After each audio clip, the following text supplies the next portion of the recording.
Hello दोस्तों, आप लोग का स्वागत है आपके अपने YouTube channel PK pedagogy classes में।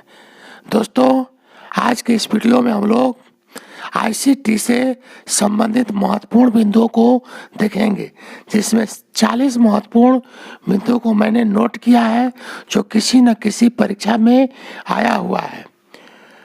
तो यूजीसी नेट परीक्षा का चल रहा है, उसमें एक बार जरूर इस प्रश्न को जरूर देखेंगे। और जो सीटेट, रेलवे या एसएससी से संबंधित जो विद्यार्थी है वे भी अवश्य इसको देखेंगे। कहीं ना कहीं इससे आपको प्रश्न लड़ेगा ही। तो आइए दोस्तों, एक बार वीडियो को अच्छा लगे तो लाइक करना ना भूलें। आइए दोस्तों, हम देखते हैं। पहला पॉइंट है, बग क्या है। What is bug? किसी कंप्यूटर प्रोग्राम में कोई गलती जो उस प्रोग्राम को भली प्रकार से चलने में बाधा डालती है, उसे हम बग कहते हैं। सीपीयू का फुल फॉर्म क्या होता है? सीपीयू का फुल फॉर्म क्या होता है? इसका सीपीयू का full form central processing unit. इसके बाद अगला पॉइंट है 3 नंबर में एएलयू।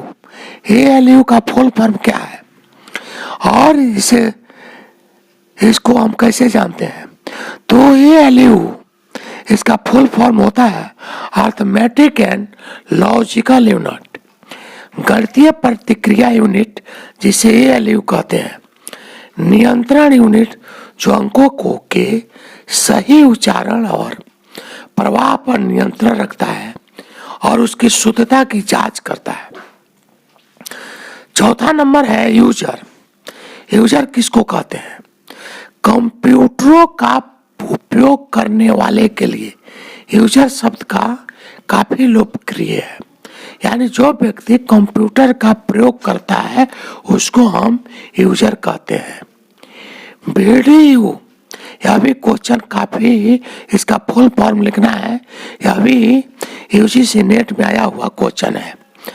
इसका फुल फॉर्म होता है विजुअल डिस्प्ले यूनिट। इसके माध्यम से किसी भी चीज को देखा जाता है। छठा पॉइंट है रोम। इसका फुल फॉर्म होता है रीड ओनली मेमोरी। कंप्यूटर के अस्थायी स्मृति भंडार, जिसे केवल पढ़ा जा सकता है।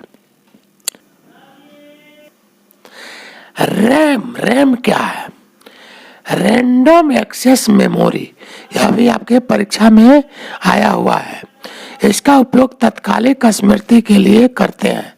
यह एक ऐसी स्मृति है जिसमें एकत्रित आंकड़ों को कंप्यूटर ऑफ होने पर तुरंत भूल जाता है।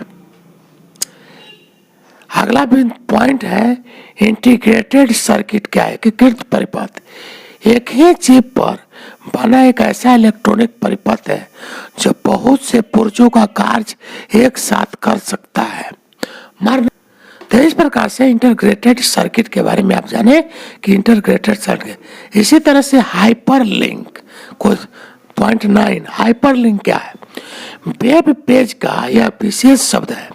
यह चित्र जिस पर माउस का बटन दबाने से व्यक्ति एक इंटरनेट के एक साइड से दूसरे साइड पर पहुंच सकता है, इसे हाइपर लिंक कहते हैं।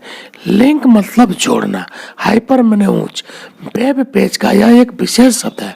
यह चित्र जिस पर माउस का बटन दबाने से व्यक्ति एक इंटरनेट के एक साइड से दूसरे इंटरनेट के साइड से पहुंच जाता है।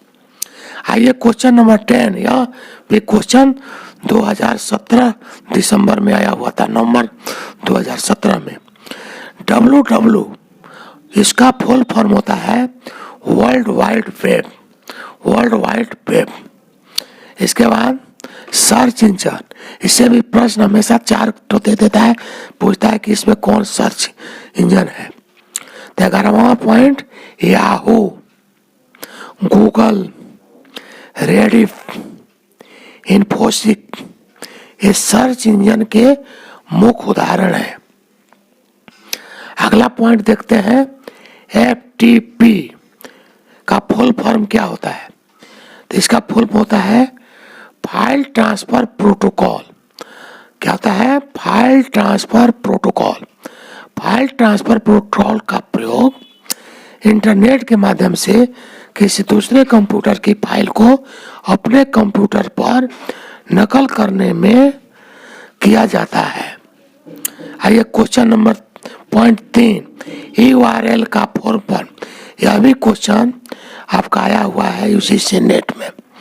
यूनिफॉर्म रिसोर्सेस लोकेटर, इसको बोलते हैं यूनिफॉर्म रिसोर्सेस लोकेटर। प्रत्येक वेबसाइट पर अपना एक एड्रेस होता है जिसे URL कहा जाता है। पॉइंट नंबर 14, ब्रॉडबैंड क्या है? यह एक हाई स्पीड इंटरनेट कनेक्शन है जिसकी लगभग स्पीड 256 kbps होती है, इसमें लैंडलाइन फोन का प्रयोग किया जाता है। ब्रॉडबैंड यह एक हाई स्पीड इंटरनेट कनेक्शन है जिसकी लगभग स्पीड 256 किलोबाइट पर सेकंड होती है। इसमें बैंड लाइन फोन का प्रयोग किया जाता है। 15 नंबर, वाईफाई कनेक्शन। ये भी प्रश्न आया हुआ है। वाईफाई एक वायरलेस इंटरनेट एक्सेस का तरीका है जिसमें डाटा रेडियो वेव्स की फॉर्म में ट्रांसमिट होता है। यह क्लाइंट सर्वर टेक्निक पर काम करता है। किस पर काम करता है? क्लाइंट सर्वर टेक्निक पर काम करता है तथा लैन से प्रयुक्त होता है। अधिक इस दूरी होने पर इसके द्वारा इंटरनेट एक्सेस करना कठिन हो जाता है क्योंकि इसमें डेटा रेडियो वेव्स के द्वारा ट्रांसमिट होता है तथा अधिक दूरी होने पर डाटा डिस्कार्ड हो जाता है। आइए पॉइंट नंबर 16, भारत में कंप्यूटर का विकास कब हुआ? भारत में कंप्यूटर की विकास 1955 ईस्वी में शुरू हुआ, परंतु राजीव गांधी के प्रधानमंत्रित्व काल 1984 में ही इस प्रौद्योगिकी को पर्याप्त महत्व मिला।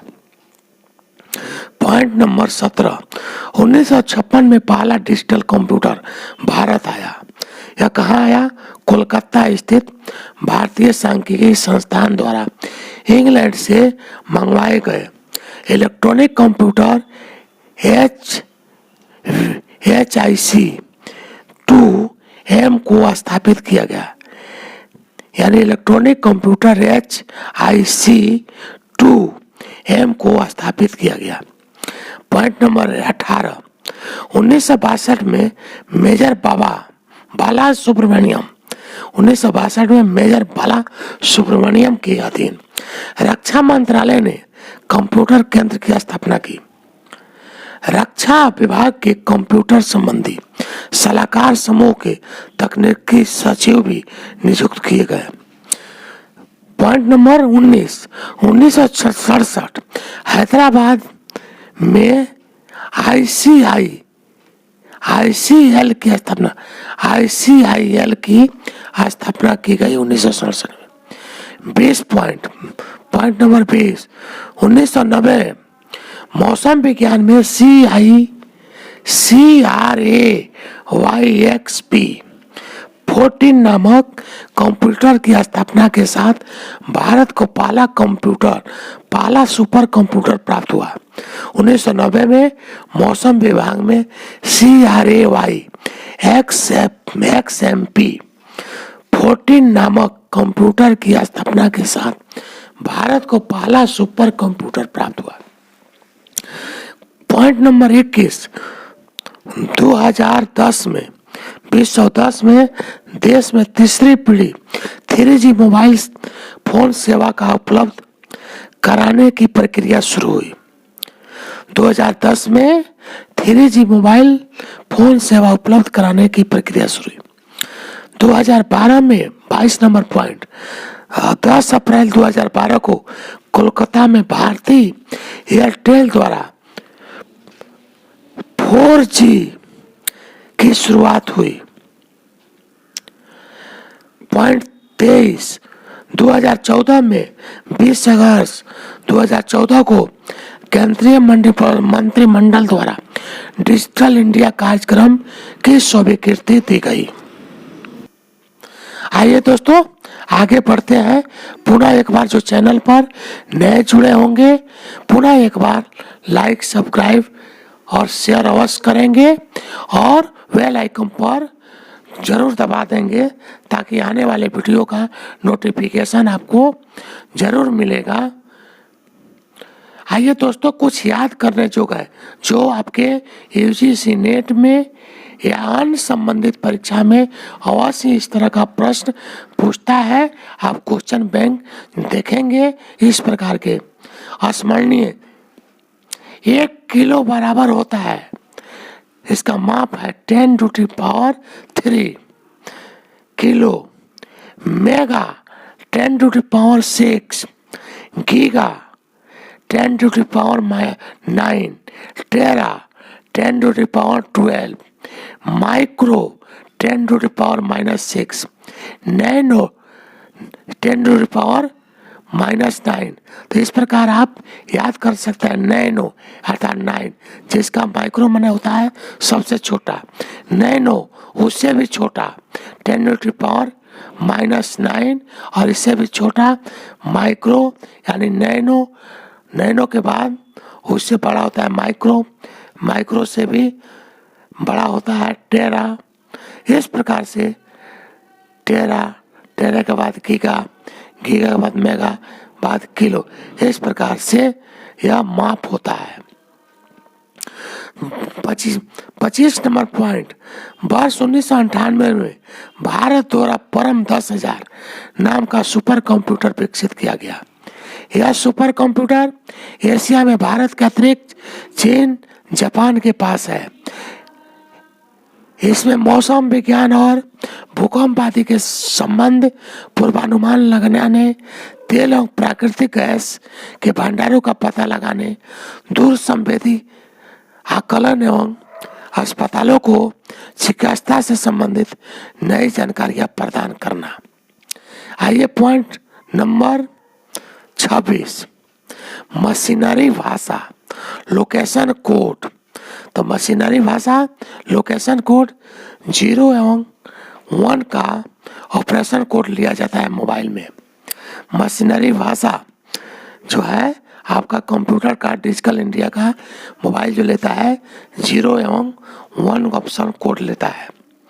IM में असेंबली भाषा, असेंबलर, उच्च स्तरीय भाषा, प्रोटॉन, कोबोल, बेसिक, एल्गोल, ये कंप्यूटर का भाषा है। COBOL common basic oriented language, common business oriented language अंग्रेजी शब्दों का संक्षिप्त रूपांतरण है। BASIC beginner solve purpose symbolic instruction code है। Beginner solve purposes symbolic instruction code. ALGOL, ALGOL अंग्रेजी शब्द अल्गोरिथम लैंग्वेज। पास्कल यह एल्गोल का परिवर्तित रूप है। आइए पॉइंट नंबर 27, लैन, यह भी परीक्षा में आया हुआ है। इसका फुल फॉर्म होता है लोकल एरिया नेटवर्क। इसके द्वारा एक ही बिल्डिंग में रखे सभी कंप्यूटरों को एक साथ कनेक्ट किया जाता है। इथरनेट क्या है? एक पद्धति है जिसको एक्सियल, जो कोएक्सियल, यह एक पद्धति है जिसमें कोएक्सियल तारों द्वारा कंप्यूटर को जोड़ा जाता है। अगला पॉइंट है इंडोनेट नामक बड़े कंप्यूटर नेटवर्क की स्थापना की गई है। इसके द्वारा मुख्य शहरों में लगाए जाने वाले बड़े कंप्यूटरों को टेलीफोन की लाइनों तथा माइक्रोवेव के माध्यम से जोड़ा जाता है। WWW का आविष्कार सर्न ने किया। प्रत्येक इंटरनेट कंप्यूटर का होस्ट कहलाता है। WWW यह प्रत्येक जिसका आविष्कार सर्न ने किया था और प्रत्येक इंटरनेट का कंप्यूटर होस्ट कहलाता है और स्वतंत्र रूप से काम करता है। आइए दोस्तों देखते हैं अगला पॉइंट। आगे बढ़ने से पहले एक बार पुनः आपको आग्रह करता हूं कि परीक्षा में अवश्य एक बार देख कर जाइएगा। आपका यूजीसी नेट की परीक्षा चल रही है। पेपर प्रथम में काफ़ी उपयोगी यह सिद्ध हो सकता है और आया हुआ क्वेश्चन इसमें रिपीट है। तो आइए दोस्तों देखते हैं IBM। आइए आगे बढ़ते हैं दोस्तों, अगला पॉइंट देखते हैं। Point number 30। IBM व्यक्तिगत कंप्यूटरों के निर्माण और इन्हें लोकप्रिय बनाने का श्रेय मुख्यतः अमेरिका की विशाल कंप्यूटर कंपनी IBM को जाता है, जिसने वर्ष 1980 में टीवी स्क्रीन जैसे मॉनिटर वाले पर्सनल कंप्यूटरों की श्रृंखला बनाई। Question number 31। कंप्यूटर की कार्यप्रणाली परीक्षा में आता है, इस तरह से दे देता है। कंप्यूटर की कार्यप्रणाली को अल्फाबेटिकल सजाएं। इस तरह का प्रश्न आजकल आ रहे हैं यूजीसी नेट में, यान परीक्षा में, SSC परीक्षा में, CTET, MPPCS, इन परीक्षाओं में जो हायर परीक्षा है कंप्यूटर से प्रश्न है उसमें दे देता है इस तरह से कि कार्यप्रणाली को क्रम से लिखें। तो आइए देखते हैं।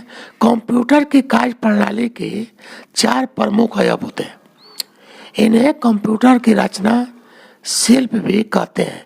इनके नाम है निवेश इनपुट, 2 में है केंद्रीय संसाधन, एक CPU सेंट्रल प्रोसेसिंग यूनिट, और तीसरा है बाह्य स्मृति एक्सटर्नल मेमोरी, और चौथा पॉइंट है निर्गम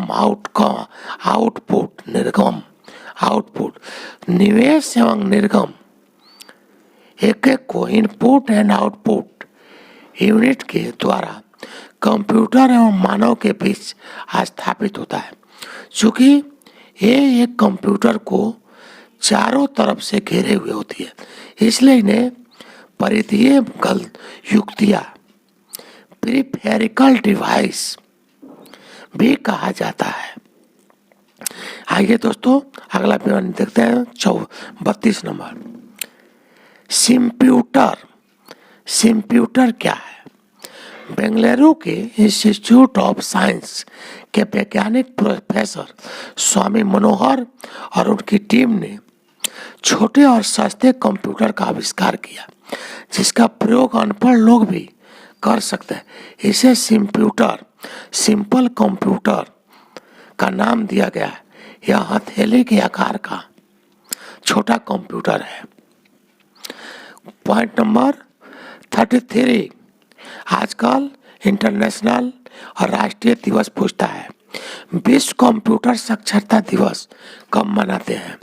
तो 2 दिसंबर को विश्व कंप्यूटर साक्षरता दिवस मनाते हैं। आइए पॉइंट नंबर 34 देखते हैं। कंप्यूटर प्रोग्रामिंग की भाषा क्या है? सी। कंप्यूटर प्रोग्रामिंग की भाषा सी। मनुष्य और कंप्यूटर के बीच संवाद प्रोग्रामिंग भाषा के जरिए होता है। सबसे पहले लोकप्रिय कामकाज की उच्च स्तरीय प्रोग्रामिंग भाषा का नाम सी भाषा है। इसका आविष्कार 1972 ईस्वी में NT&T वेल्स प्रयोगशाला में डेनिस रिची ने किया था।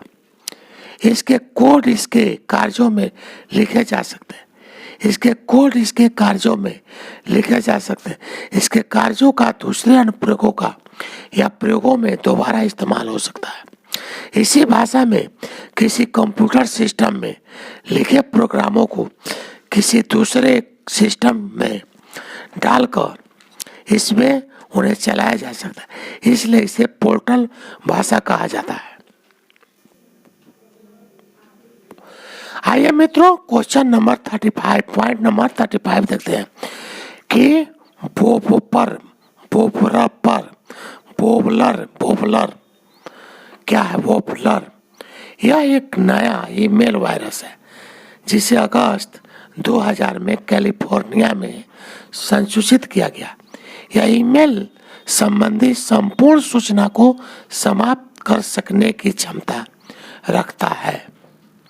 सेकेंड वायरस देखते हैं कंप्यूटर का, लव वायरस 36 नंबर। 4 मई 2000 को आई लव यू नामक कंप्यूटर वायरस अचानक विश्व के लगभग 20 देशों में फैल गया। इसे लव बग भी कहते हैं। यह इलेक्ट्रॉनिक डाक या ईमेल को या तो नष्ट कर देता था या उसे विकृत कर देता है और फिर फाइलों को भी गायब कर देता था। आइए पॉइंट नंबर 37, परम पदम क्या है? नाम के सुपर कंप्यूटर का विकास centre for development of computing द्वारा किया गया। यह सुपर कंप्यूटर परम 10,000 की तुलना में 10 गुना शक्तिशाली है। इस सुपर कंप्यूटर की गणना क्षमता 1 टेराफ्लॉप है। यह कंप्यूटर अमेरिका, जापान, इजराइल और चीन के पास है। 38, पॉइंट नंबर 38, अनुपम श्रृंखला का नया सुपर कंप्यूटर भाभा परमाणु अनुसंधान केंद्र मुंबई को 128 माइक्रो प्रोसेसर युक्त अनुपम अरुणा नामक एक समानांतर सुपर कंप्यूटर को विकसित करने में सफलता मिली है, जिसकी गणना शक्ति 360 गीगा फ्लॉप है, यानी 1 सेकेंड में 3 खरब 60 अरब गणनाएं करने में समर्थ है। यह दुनिया का अव्वल दर्जे का कंप्यूटर है। आइए 39 पॉइंट देखते हैं, ऑप्टिकल फाइबर क्या है? ऑप्टिकल फाइबर एक शक्तिशाली प्रकाश पुंज के संयोग द्वारा ऑप्टिकल फाइबर दूर संचार सेवा की शुरुआत की गई थी। वर्तमान में भारत ऑप्टिकल फाइबर के क्षेत्र में विकासशील देशों में वह प्रथम देश हो गया है। ऑप्टिकल फाइबर को प्रकाशीय तंतु संचार व्यवस्था पुणे में शिवाजी नगर जोड़ने के लिए स्थापित की गई, जो वर्ष 1979 में से कार्यरत है। पॉइंट नंबर 40, NOFM का फुल फॉर्म क्या है? NOFM का full form national optical fibre network नाम की परियोजना को मंजूरी दी गई है। तो दोस्तों, यदि वीडियो आपको अच्छा लगे तो लाइक अवश्य करेंगे, साथ ही बेल आइकन को दबाना न भूलेंगे, जिससे मेरे नए वीडियो का नोटिफिकेशन आपको मिलते रहे। दोस्तों, आज मैं वीडियो को यहीं पर समाप्त करता हूँ। जय हिंद, जय भारत।